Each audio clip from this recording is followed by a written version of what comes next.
Baxi France, dont je suis le directeur général, est la filiale du groupe Baxi, groupe britannique, qui est sous LBO depuis 2004 et qui était le numéro 4 de l'équipement de chauffage en Europe. Depuis 2002, la société ne marchait pas, enfin avait de mauvais résultats.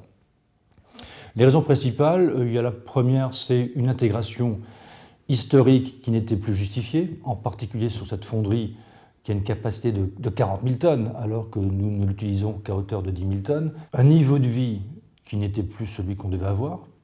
Et je dirais que, je ne parle même pas des frais de personnel, mais hors frais de personnel, il y avait 20% en trop de gabegie.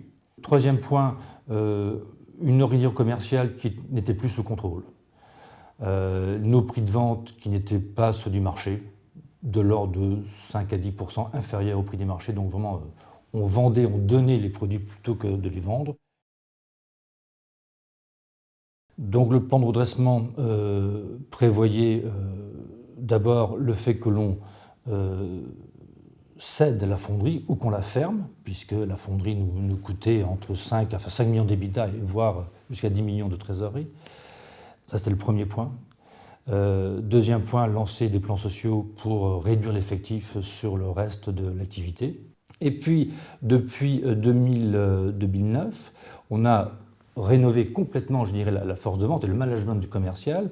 Et dès mai 2009, tous les commerciaux ont été sur le marché à la rencontre de leurs installateurs, parce que les installateurs plombiers chauffagistes sont nos clients. Mon objectif, c'est d'atteindre en moyenne une part de marché de 15%.